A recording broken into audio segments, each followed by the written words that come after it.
আল্লাহ রাব্বুল আলামিন বলেন, সুম্মা রাদাদনাহু আসফালা সাফিলিন।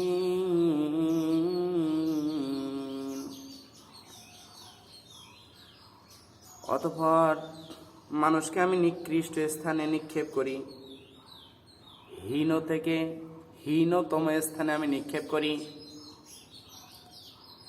সুন্দর আদর করে মানুষকে যত্ন করে আমি বানিয়েছি, উত্তম রূপের চরিত্র দিয়ে এদেরকে আমি তৈরি করেছি, উত্তম রূপের গঠন দিয়ে আমি এই মানুষকে সৃষ্টি করেছি, যা সব প্রাণীর মধ্যে শ্রেষ্ঠত্ব এদেরকে আমি দিয়েছি। কিন্তু এই মানুষেরা আমার কথা মানল না।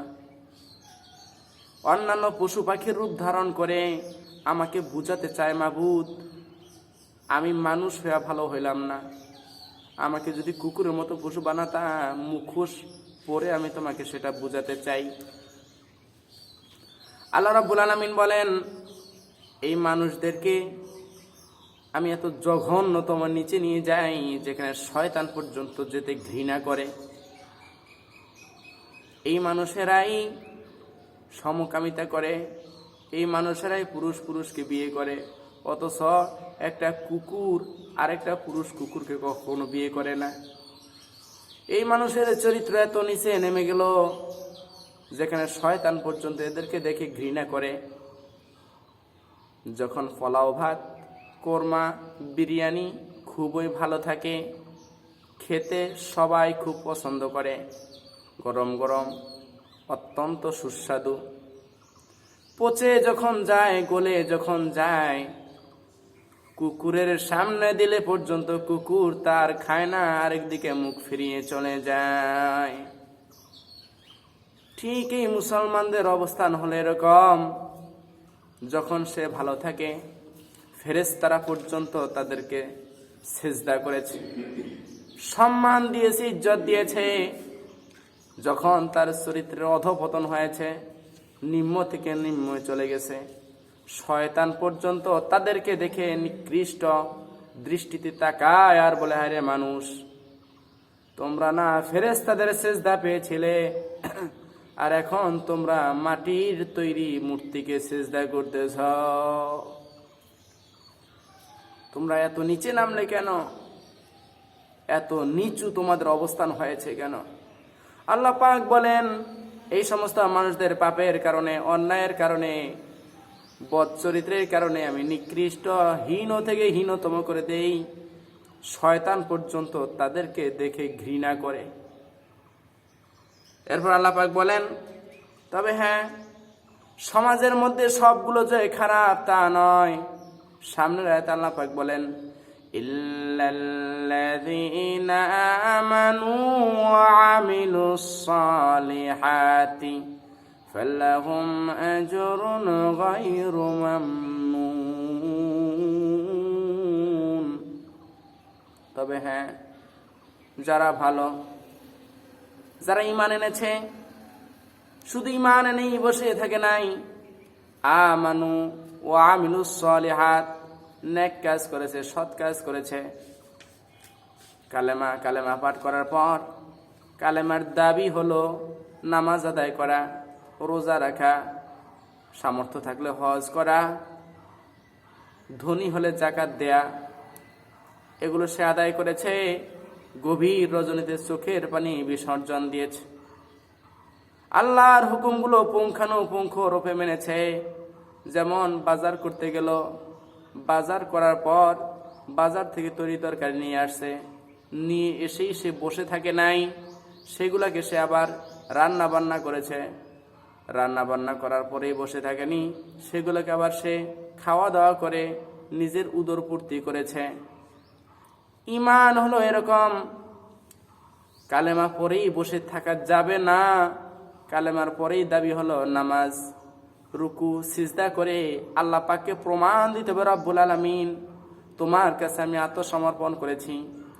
এর মানে আমার কপালটা মাটিতে ঠেকাইয়া মনে করতেছি আমি ছোট, তুমি সবচাইতে বড়। তোমার কুদরতি পায়ে সিজদা দিয়া তোমারে বুঝাইতে চাই, মাবুদ আমার মাথার মধ্যে কিছুই নাই, বুদ্ধি একেবারে ছোট, আর তুমি আমাকে যা দিয়েছ তোমার বুদ্ধি তোমার বিবেক অনেক বড়, তোমার কুদরতি পাই আমি সিজদায় লুটিয়া পড়া তোমাকে এটাই বোঝাতে চাই। এটাই হলো সৎ কাজ, ভালো কাজ, 5 ওয়াক্ত নামাজ পড়া এবং আল্লাহর হুকুম অন্যান্য যে হুকুমগুলো আছে সেগুলো মানা। এই সমস্ত কাজগুলো করলে পরে আল্লাহ পাক কি বলবেন? সেই আয়াতে আল্লাহ পাক বলেন ফালাহুম আজরুন গায়রু মামনুন, এই সমস্ত নেককার বান্দাদের জন্য রয়েছে অফুরন্ত নিয়ামত জান্নাতের মধ্যে, যা কখনোই শেষ হবার নয়।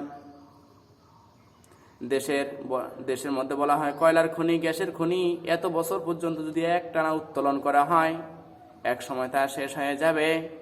একটা গাছ ফল দেয় 10 বছর 20 বছর, এরপর গাছটা মরে যায়। একটা নদীতে একটা সময় মাছ থাকে, আরেকটা সময় মাছ থাকে না। জান্নাতের মধ্যে বান্দাকে যে নিয়ামত দেওয়া হবে, এই নিয়ামত গুলা কখনোই শেষ হবে না, সব অফুরন্ত। লা মাকতুআতিন ওয়ালা মামনুআ, জান্নাতের মধ্যে যে সমস্ত নিয়ামত দেওয়া হবে ছিট তো নিষেধ করা হবে না এবং তা কখনোই কমে যাবে না, সব সময় অফুরন্ত থাকবে। একটা ফল ছিঁড়া হবে, সেই জায়গায় আরেকটি ফল লাগিয়ে দেওয়া হবে এবং গাছগুলা কখনোই মৌসুম আকারে হবে না, 12 মাস জান্নাতের মধ্যে ফল দিতে থাকবে। আল্লাহ রাব্বুল আলামিন বলেন এত নিয়ামত দিলাম, এরপরও মানুষকে বলেন ফামা ইউকাযযিবুকা বা'দু বিদ্দীন, হে মানুষ তুমি বলো তোমাকে এরপরেও কিসে অস্বীকার করলো, কিসে তোমাকে প্ররোচনা দিল, অবিশ্বাসী করেছে কিসে? হাজারো নিয়ামত দিয়ে তোমাকে ডুবিয়ে রেখেছি, চোখে দেখার মতো শক্তি দিয়েছি, কানে শোনার মতো শক্তি দিয়েছি, দাঁত দিয়ে চিবিয়ে খাওয়ার মতো শক্তি দিয়েছি, জিহ্বা দিয়ে টেস্ট গ্রহণ করার মতো শক্তি দিয়েছি, হাত দিয়ে ধরার মতো শক্তি দিয়েছি, কণ্ঠনালী দিয়েছি, তারপর আল জিহ্বা দিয়েছি স্বাদ গ্রহণ করার জন্য, এরপর মাথার মধ্যে সুন্দর মগজ দিয়েছি। তুমি তাকিয়ে দেখো কত মানুষ মাথার মধ্যে মগজ আছে কিন্তু তার বুদ্ধি কম থাকার কারণে বা একটা মাথার রগ ছেঁড়া হওয়ার কারণে সে পাগল হয়ে রাস্তায় ঘোরে। আর তুমি কি সুন্দর করে সুশৃঙ্খলভাবে রাস্তায় হাঁটতেছ, এরপরও তুমি কিভাবে অস্বীকার করলে কিয়ামত হবে না, পরকাল হবে না? এত শত শত হাজারো কোটি নিয়ামতের মধ্যে তুমি ডুবিয়ে আছো, এরপরও তুমি কিভাবে অস্বীকার করো কিয়ামত হবে না? আল্লাহ পাক এই সমস্ত জিনিসের হিসাব নেবেন না? অবশ্যই তিনি হিসাব নেবেন। তুমি বিশ্বাস করলেও তিনি তোমাকে উঠাবেন, বিশ্বাস না করলেও তিনি তোমাদেরকে উঠাবেন। যেহেতু একবার সৃষ্টি করতে পেরেছেন, অবশ্যই আল্লাহ পাক দ্বিতীয়বার তোমাকে সৃষ্টি করে আবার মাটির মধ্য থেকে উঠিয়ে ফেলবেন। সুতরাং অস্বীকার করার কোনো শক্তি নাই এবং অস্বীকার করার কোনো যুক্তিও নাই, কোনো সুযোগও নাই। সর্বশেষ আয়াতে আল্লাহ পাক বলেন আলাইসাল্লাহু বিআহকামিল হাকিমিন, আমি আল্লাহ পাক কি শ্রেষ্ঠ বিচারক নই? সর্বশ্রেষ্ঠ হাকিম তো তিনি, যিনি বান্দার সব আমল অনুযায়ী তাকে প্রাপ্য দেবেন। বাবা অন্যায় করছে, তার জন্য ছেলেকে শাস্তি দেওয়া হয়, ছেলেকে না পাইলে পরে বাবাকে ধরে নিয়ে যাওয়া হয়। এক আসামির পরিবর্তে আরেক আসামি জেল খাটে দুনিয়ার আদালতে, এরকম হাজারো হাজারো ভুরি ভুরি প্রমাণ আছে। আল্লাহ পাক বলেন আল্লাহ তাজিরু ওয়াজিরাতুন উযরা উখরা ওয়ালাউ কানা যা কুরবা, কিয়ামতের দিন কেউ কারো পাপের বোঝা বহন করবে না। যদি একেবারে নিকটাত্মীয় কলিজার আত্মীয় হয় তবুও তার কেউ কারো পাপের বোঝা বহন করবে না। আল্লাহ পাক সূরা আর রহমানের মধ্যে বলেন কিয়ামতের দিন জিনকে মানুষের পাপের জন্য জিজ্ঞাসা করা হবে না, মানুষের পাপের জন্য জিনকে জিজ্ঞাসা করা হবে না, যার যার পাপের জন্য তাকে জিজ্ঞাসা করা হবে।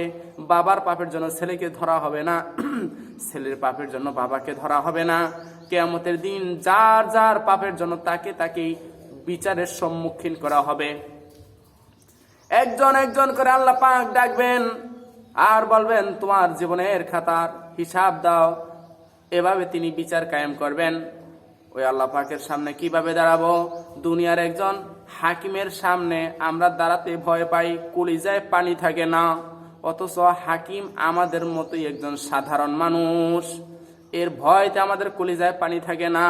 কিয়ামতের ময়দানে এরকম অবস্থান হবে। আল্লাহ পাক তো হলেন সর্বশ্রেষ্ঠ বিচারক, রাজা ধীরাজ, মহাপ্রতাপশালী, মহা ক্ষমতাশালী।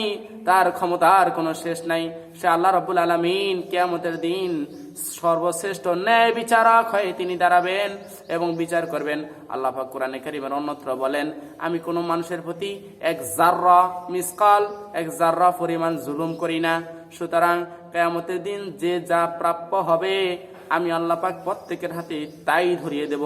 সুতরাং আল্লাহ পাক মানুষকে প্রশ্ন করছেন, আলাইসাল্লাহু বিআহকামিল হাকিমিন, বান্দারে আমি কি সর্বশ্রেষ্ঠ বিচারক নই? তোমার যেই সময় যেই জায়গায় যা যা দেওয়ার দরকার, জীবনে চলতে যা যা দেওয়ার দরকার, শরীরের জন্য যা যা দেওয়ার দরকার, বিচার বিবেচনা অনুযায়ী তাই তো তোমাকে দিয়েছি নিয়ামত হিসেবে। এই নিয়ামতের হিসাব নেয়ার জন্য আমি কিয়ামতের দিন সর্বশ্রেষ্ঠ বিচারক হয়ে আবির্ভূত হব এবং তোমার সব জিনিসের হিসাব আমি তোমার কাছ থেকে নিয়ে নেব।